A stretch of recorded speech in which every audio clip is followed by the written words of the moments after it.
United States, the land of the free, stretching coast to coast, in the Wild West in between, the beautiful national parks. When I think of America, I think of the 4th of July. I think of the fireworks. I think of apple pie. I think of baseball, forefathers. I think of our ancestors settling the frontier. I think of the lever-action rifle, the rifle of the frontier. I think of the outlaws, the Wild West, the role that the lever-action rifle played in it, whether it be from people that are pioneers heading out west, miners, cavalrymen. I think of Benjamin Tyler Henry repeating arms. If it's not made in America, they will stop making them, period. What do we know about Benjamin Henry? Let's find out.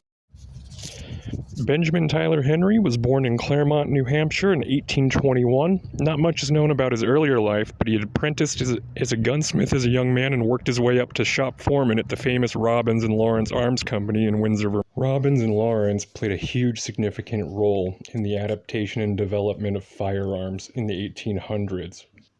They had designed machinery to make precision parts for rifles, whether it be the rifling of the barrel. Rifling by hand was an incredibly long, slow process.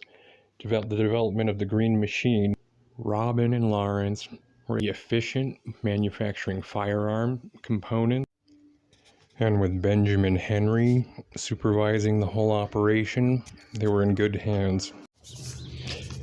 Henry continued to work for Robbins and Lawrence up until 1854, when he met two gentlemen, Horace Smith and Daniel B. Wesson. They had formed a company out in Court and Palmer and further improved the operating mechanisms, developing the Smith & Wesson lever pistol. A new volcanic cartridge production was the shop of Horace Smith in Norwich, Connecticut.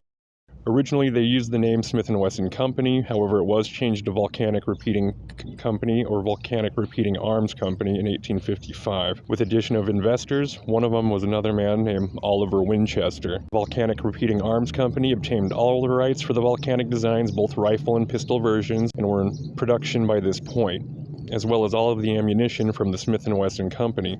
Smith & Wesson remained as plant manager for about 8 months, before joining Smith and co-founder Smith & Wesson Revolver Company.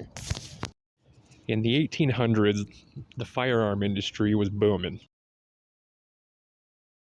Innovation, progressive idea, science, just with rifling alone being more accurate, as well as using a slug shape rather than just a ball. But the one major obstacle they were trying to overcome was this.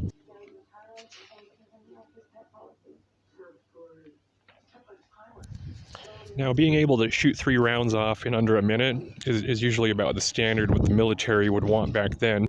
However, when you're reloading, other people are shooting projectiles at you, enemy combatants are charging you with bayonets, and pretty much you were vulnerable because they would just line right up and shoot at each other. Well, the development of repeating firearms, that was the big thing. Who could come out with it first? And that's Smith & Wesson, Henry, and Oliver Winchester, the volcanic repeating pistol.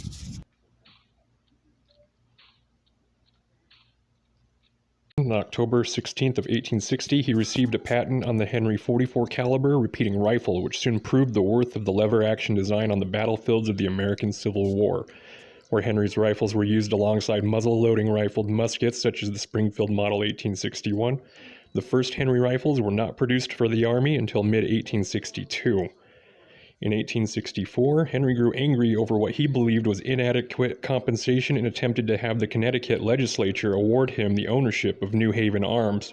Oliver Winchester, hastening back from Europe, forestalled the move and reorganized New Haven Arms yet again as the Winchester Repeating Arms Company.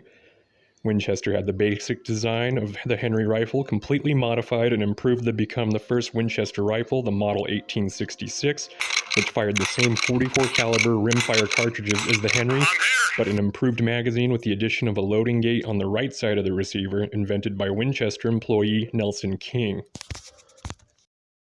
After the fallout with Oliver Winchester of Winchester Repeating Arms Company, Henry had left the organization over the dispute and worked as just an individual freelance gunsmith until his death in 1898.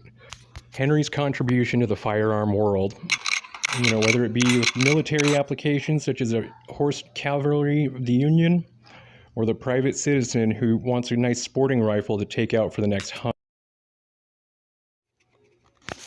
Hell, Henry's caliber 4570, as well as the lever action rifle design that, although it was Winchester, President Roosevelt liked it, called it his medicine gun.